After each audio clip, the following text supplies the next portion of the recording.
Saudações, alunos do 8º ano! Estamos começando mais uma aula de nivelamento de história.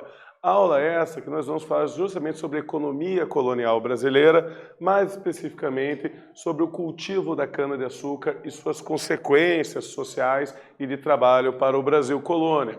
Então, o objetivo da nossa aula de hoje é identificar e compreender a importância econômica da cana-de-açúcar no período de colonização do território brasileiro. Então, a gente vai se devagar aqui sobre essa questão econômica durante o período colonial brasileiro. Então, vamos retomar alguns conceitos aqui. Você sabe qual foi o primeiro produto explorado pela coroa portuguesa no Brasil? Isso é o primeiro produto economicamente viável, economicamente lucrativo para Portugal? E você lembra como ele era usado? Qual era a função comercial desse produto? Bom, eu respondo aqui pra gente. Nos primeiros contatos com a Nova Terra, os portugueses não acharam nem ouro, nem prata. Eles ficaram muito decepcionados. Até porque eles já tinham recebido notícias da descoberta de ouro e prata no lado da América Espanhola.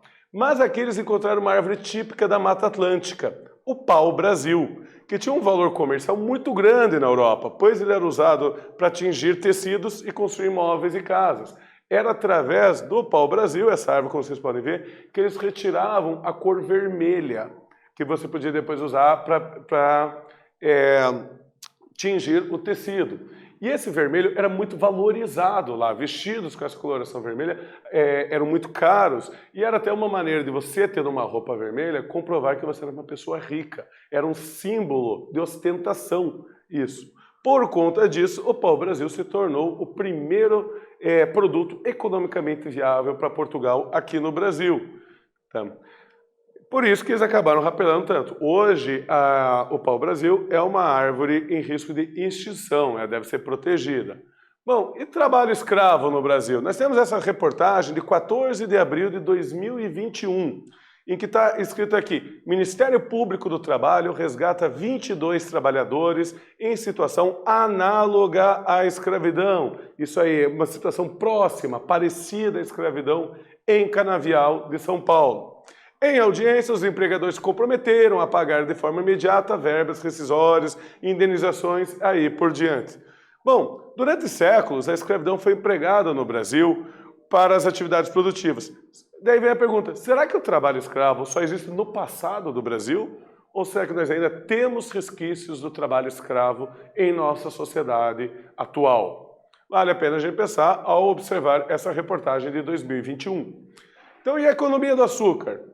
Bom, compreender a instalação da economia açucareira no Brasil colonial nos permite entender o processo de colonização do território e de exploração socioeconômica do nosso país. Aqui a gente tem uma imagem de um pintor holandês em que ele mostra um engenho de cana-de-açúcar em Pernambuco, no período colonial brasileiro. Bastante interessante. Para dar início à exploração econômica e colonizar o Brasil, o rei de Portugal tinha alguns desafios. Primeiro desafio: escolher o produto que seria usado para impulsionar o aproveitamento econômico da terra. Segundo desafio, buscar capital para financiar a produção. E terceiro desafio, conseguir mão de obra adequada para o trabalho. Então, escolher um produto que fosse lucrativo, conseguir investimento para começar a produção e ter mão de obra no Brasil que pudesse fazer essa produção. Esses eram os três desafios que Portugal tinha nesse início aí da colonização brasileira. E a cana-de-açúcar apareceu aqui como uma grande solução. O produto escolhido foi o açúcar. Havia três boas razões para essa escolha. Primeira, o solo e o clima do litoral nordestinos eram apropriados. Segundo, os portugueses já tinham produzido açúcar nas Ilhas Madeira e Cabo Verde. Essas ilhas ficam localizadas no meio do Oceano Atlântico. Então, eles já tinham experiência na produção disso. E o terceiro, o açúcar alcançava bons preços na Europa. Então era um produto bastante lucrativo e se tornou aí a primeira produção mesmo em escala maciça e não só de exploração do meio ambiente, mas de produzir mesmo, o primeiro produto viável do Brasil. O que nos leva à primeira atividade da aula de hoje. Quais motivos levaram os portugueses a considerarem viável a produção de cana-de-açúcar no território brasileiro? Vocês vão ter um tempinho aí para pensar e eu já retorno.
Então, alunos, conseguiram responder? Perguntei para vocês, quais motivos levaram os portugueses a considerarem viável a produção de cana-de-açúcar no território brasileiro? E minha sugestão de resposta está aqui. Além de encontrar no Brasil um clima e solo favorável para essa cultura, os portugueses já tinham experiência no cultivo da cana-de-açúcar nas Ilhas da Madeira e Cabo Verde. E o açúcar era muito valorizado no mercado europeu. Tá? Então aqui, pessoal, capitais investidos. Então, outros problemas. Primeiro problema resolvido. Já temos o produto, temos o açúcar. Segundo problema, precisamos de capital para investir. Afinal de contas, você vai perder muito dinheiro construindo o engenho até que você consiga começar a produzir. Então, nos primeiros engenhos foram emprestados capitais dos holandeses, dos italianos e portugueses. Algum tempo depois, os senhores de engenho já produziam açúcar daí com capitais próprios. Mas, a primeiro, eles tiveram que recorrer aos serviços bancários e de empréstimo desses países. E a mão de obra? Novo problema, mão de obra. Bom, a monarquia portuguesa autorizou o governo geral a promover as chamadas guerras justas contra os indígenas, a fim de escravizá-los. O que era essa guerra justa, gente? Isso aqui é algo bem amplo. Tá? A princípio, você tinha até uma discussão com os jesuítas. Os jesuítas viam os indígenas como um povo assim ingênuo, coisa assim, que deveria ser catequizado e protegido. E faziam muita pressão para a coroa portuguesa para que não fosse feito nada com os indígenas.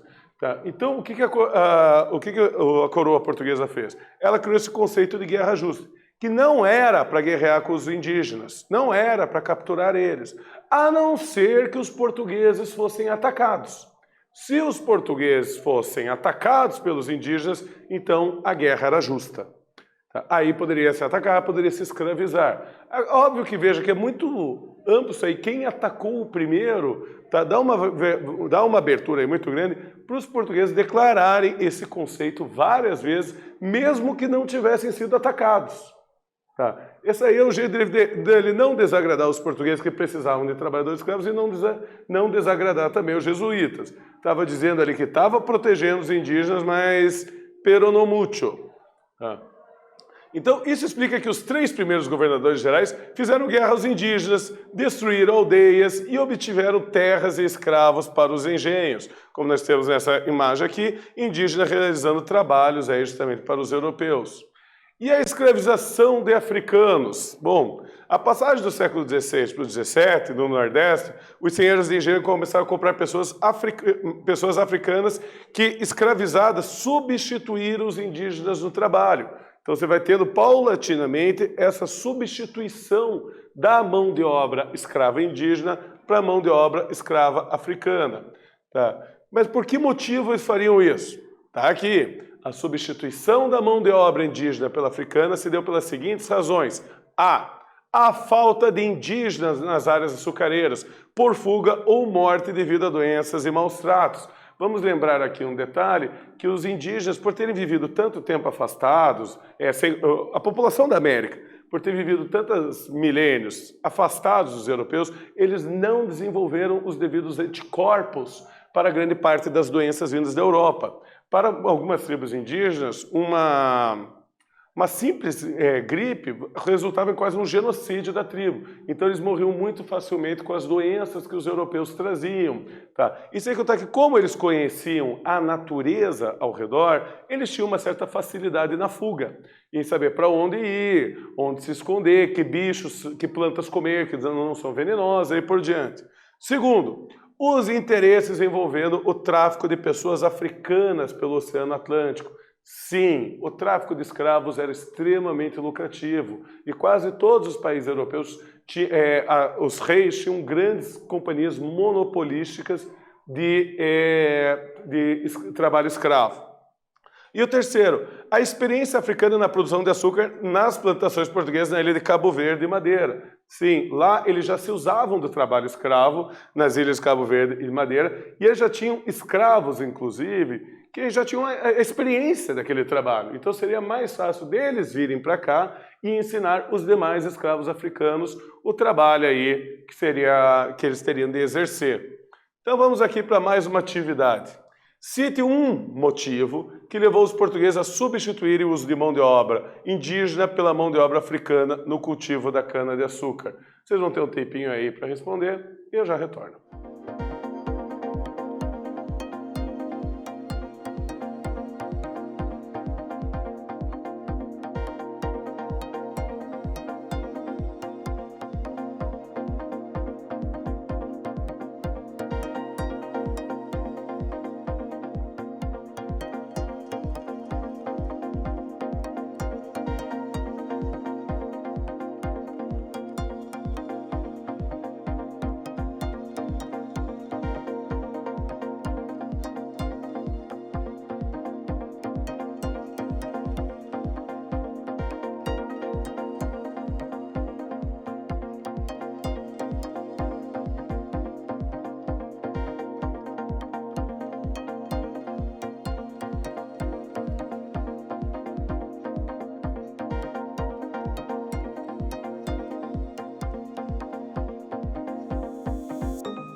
Então, alunos, conseguiram responder? Eu perguntei aqui para vocês, cite um motivo que levou os portugueses a substituírem a mão de obra indígena pela mão de obra africana no cultivo da cana-de-açúcar. E a minha sugestão de resposta é essa. Entre os diversos motivos, podemos destacar a falta de indígena nas áreas açucareiras, devido à fuga da população ou à morte devido a doenças e os maus tratos. Então, como que vai ser a condição, então, da vinda desses escravos africanos? Bom, na passagem do século XVI para o século XVII, os senhores de engenho começaram a comprar africanos para substituir os indígenas. Nesse período, os africanos, em sua grande maioria, pertenciam ao povo banto. Esse povo era um povo que já tinha uma dedicação muito grande à agricultura, ao pastoreio e à metalurgia de ferro, já era conhecida por esse povo. Mas com o tempo e com o aumento da necessidade de escravos, outros povos africanos também passaram a sofrer com a escravidão e a serem trazidos para o Brasil, o que acabou gerando no Brasil uma grande mistura de povos de origem africana. Obviamente que a cultura e a língua desses povos não eram respeitados quando eles vinham para cá. Uma das primeiras coisas que eles faziam, quando eles traziam um escravo para cá, era justamente batizá-lo e dar um nome cristão para ele. Tá? O que fazia o quê? Que com o tempo ele perdesse a noção da sua origem, a perda da identidade dele, pois é imposto a ele uma nova identidade quando ele chega aqui no Brasil. Tá? O contingente de africanos que foram trazidos forçadamente para a América como escravos não é preciso, mas situa-se entre 10 e 11 milhões de escravos teriam sido trazidos para cá. Basta você perceber uma coisa, o Brasil, ao longo de sua história, foi um grande país escravocrata. Nós somos o último país ocidental, judaico-cristão, a abolir a escravidão, no ano de 1888. Nesse período aí, veio muito escravo para o Brasil, a tal ponto que hoje o Brasil ele tem a segunda maior população de africanos do planeta Terra. Com o detalhe que nós não ficamos na África, nós ficamos no continente americano. O único país que tem mais africanos do que o Brasil é a Nigéria, que fica na África. Então veja só como isso foi importante para a construção populacional do Brasil, tá? A ponto que nós somos o segundo maior país de população africana. O comércio transatlântico de escravos, que ocorreu entre o século XVI e XIX, era um negócio muito lucrativo para os comerciantes e foi amplamente investido. Você vai ter grandes companhias como a Royal African Company, a Companhia Real Africana da Inglaterra, que foi responsável por grandes transações de escravos a grandes valores. E basicamente todos os países europeus tinham uma grande empresa para esse fim, para trazer escravos africanos para as colônias. Então esse mercado humano era imoral, é cruel, mas era altamente lucrativo. Vamos para a nossa última atividade da aula de hoje. Quais foram as consequências do trabalho escravo para a formação da população brasileira? Vocês vão ter um tempinho aí para pensar e eu já retorno.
Então, alunos, conseguiram responder? Perguntei para vocês quais foram as consequências do trabalho escravo para a formação da população brasileira. Está aqui a minha sugestão de resposta.